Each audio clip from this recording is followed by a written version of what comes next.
Assalamualaikum warahmatullahi wabarakatuh. Kami dari kelompok 2 mahasiswa ekstensi yang beranggotakan 4 orang dengan saya sendiri Midahania sebagai moderator dan 3 rekan saya yang lainnya yaitu Ardira Rahman Juliansah, Gisa Arnelia, dan Muhammad Nasrullah akan mempresentasikan tentang fungsi perencanaan dan organisasi untuk memenuhi tugas dari mata kuliah manajemen syariah.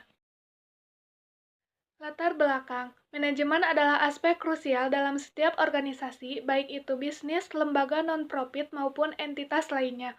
Secara umum, proses dalam melakukan manajemen meliputi POAC, yaitu Planning, Organizing, Actuating, and Controlling. Dalam konteks manajemen syariah, fungsi perencanaan dalam organisasi memegang peranan yang sangat penting dalam memastikan bahwa operasi dan kegiatan organisasi tersebut sesuai dengan prinsip-prinsip syariah, yaitu hukum Islam. Perencanaan dan organisasi dalam manajemen syariah tidak hanya bertujuan untuk mencapai efisiensi dan efektivitas, tetapi juga untuk memastikan bahwa semua aktivitas dilakukan dalam koridor hukum dan etika Islam. Dalam presentasi kali ini terdapat 10 sub pokok bahasan. Yang pertama ada makna perencanaan, kedua pertimbangan syariah dalam perencanaan, ketiga hambatan perencanaan, keempat mengatasi masalah dalam perencanaan, 5 kiat perencanaan yang baik, 6 tahapan perencanaan dan evaluasi perencanaan, 7 unsur dan jenis organisasi, 8 tahapan pengorganisasian, 9 kekuasaan dalam pandangan Islam, 10 referensi Al-Quran dan Sunnah-Sunnah. Langsung saja, untuk materi yang pertama hingga keempat akan dipaparkan oleh Gisa Arnelia, materi kelima hingga materi ketujuh akan dipaparkan oleh Muhammad Nasrullah, dan materi 8 hingga materi ke-10 akan dipaparkan oleh Ardila Rahman Juliansah. Makna perencanaan. Perencanaan adalah pemilihan serangkaian kegiatan dan pemutusan selanjutnya apa yang harus dilakukan, kapan, bagaimana, dan oleh siapa. Perencanaan yang baik dapat dicapai dengan mempertimbangkan kondisi di waktu yang akan datang. Perencanaan syariah adalah amal atau pekerjaan dalam suatu pekerjaan tertentu, yaitu mempersiapkan semua hal yang diperlukan dari awal sampai dengan akhir pekerjaan. Selanjutnya terdapat 6 karakteristik perencanaan. Yang pertama yaitu tujuan, yang kedua fleksibilitas, yang ketiga yaitu integrasi, yang keempat berkelanjutan, yang kelima yaitu realistis, yang terakhir yaitu terukur. Selanjutnya yaitu pertimbangan syariah dalam perencanaan. Pembuatan atau pertimbangan keputusan yaitu proses serangkaian kegiatan yang akan dilakukan dalam penyelesaian suatu masalah. Pembuatan keputusan ini dilakukan oleh setiap jabatan dalam organisasi. Manajer akan membantu keputusan yang berbeda dalam situasi dan kondisi yang berbeda pula. Bentuk keputusan ini bisa berupa keputusan yang diprogram atau keputusan tidak diprogram. Hambatan dalam sebuah perencanaan. Yang pertama, kurang pengetahuan tentang organisasi. Yang kedua, kurang pengetahuan tentang lingkungan. Yang ketiga, ketidakmampuan melakukan peramalan secara efektif. Yang keempat, kesulitan perencanaan operasi-operasi yang tidak berulang.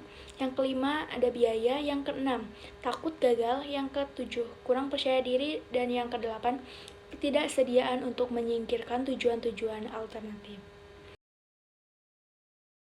Solusi untuk mengatasi hambatan tersebut yang pertama yaitu harus melibatkan para pegawai, terutama mereka yang terkena pengaruh dalam proses perencanaan.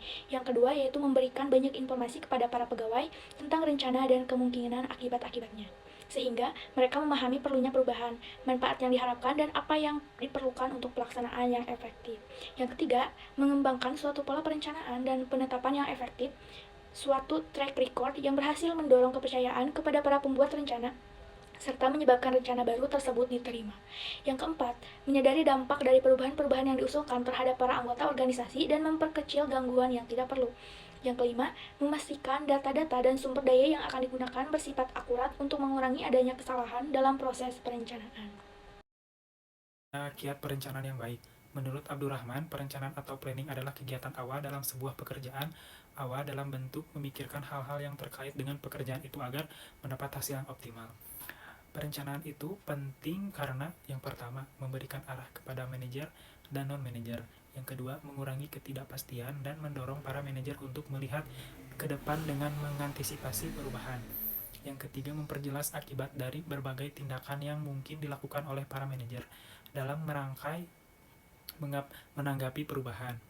Yang keempat, mengurangi kegiatan-kegiatan yang tumpang tindih dan sia-sia. Yang kelima, digunakan sebagai sasaran dan standar untuk pengendalian. Tahapan perencanaan dan tahapan evaluasi perencanaan. Yang pertama ada analisis kebutuhan dan kemampuan.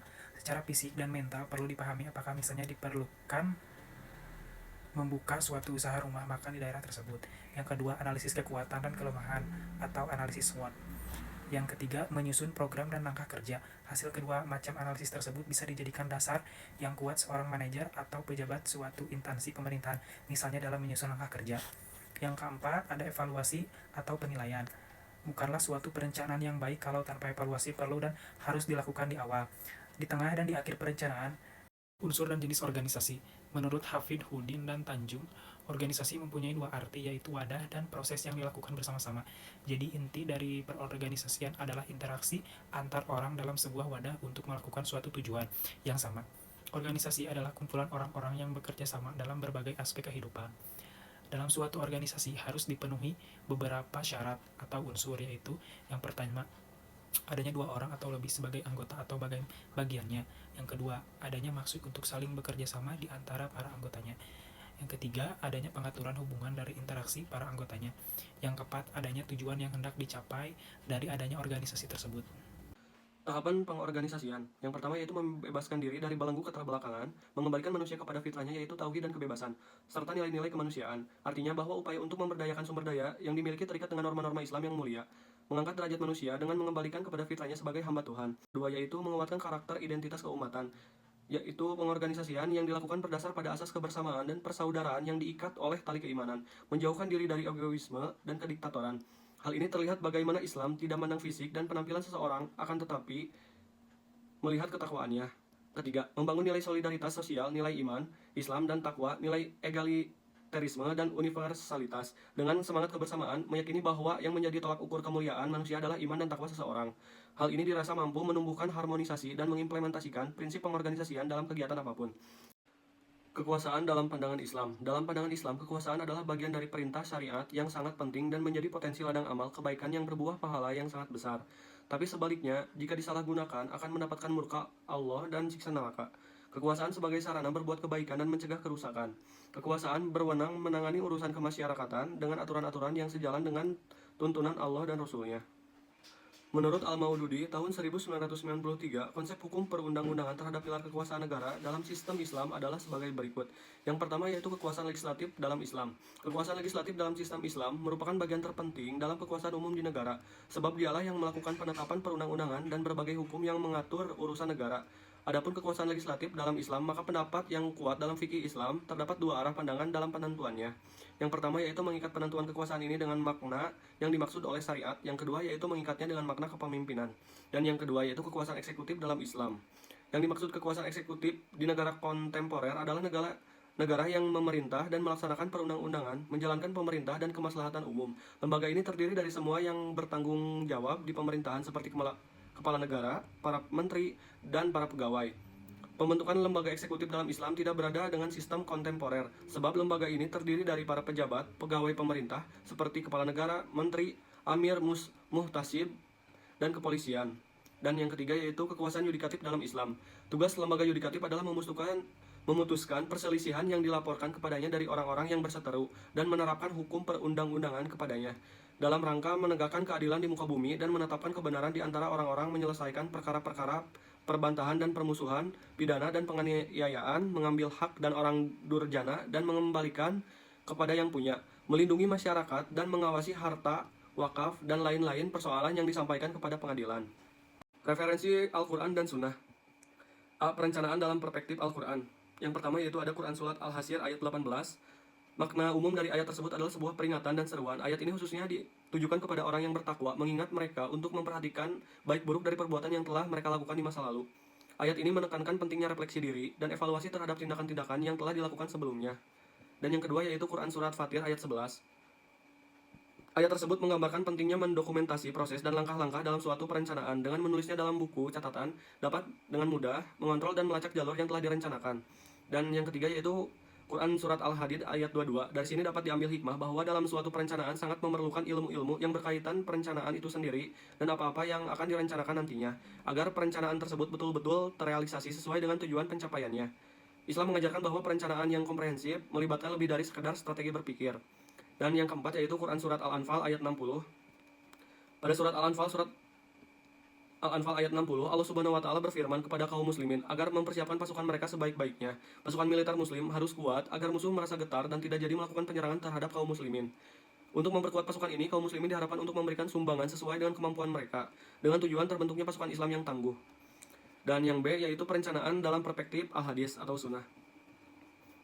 Menurut Ahmad Falah dalam Basiron et al. 2017, pada dasarnya perencanaan yang ditawarkan oleh Rasulullah SAW melalui hadis-hadis adalah perencanaan secara global.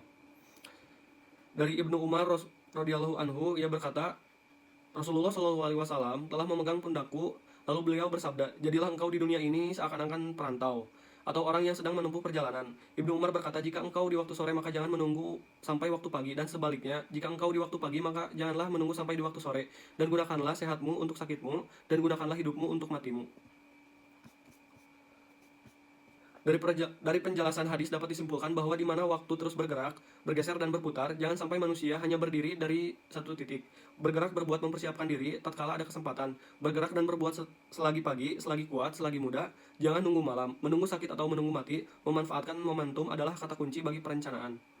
Kesimpulan dalam presentasi kali ini adalah dalam manajemen syariah, perencanaan dan organisasi memiliki peran penting dalam mencapai tujuan yang sesuai dengan prinsip-prinsip Islam. Fungsi perencanaan membantu menentukan visi, misi, dan strategi yang selaras dengan nilai-nilai syariah, memastikan bahwa setiap langkah bisnis dilakukan secara halal dan bertanggung jawab. Sementara itu, fungsi organisasi berfokus pada pengelolaan sumber daya manusia dan material agar setiap elemen perusahaan atau lembaga berjalan secara efektif dan efisien, dengan memperhatikan etika serta keadilan dalam distribusi tugas dan tanggung jawab.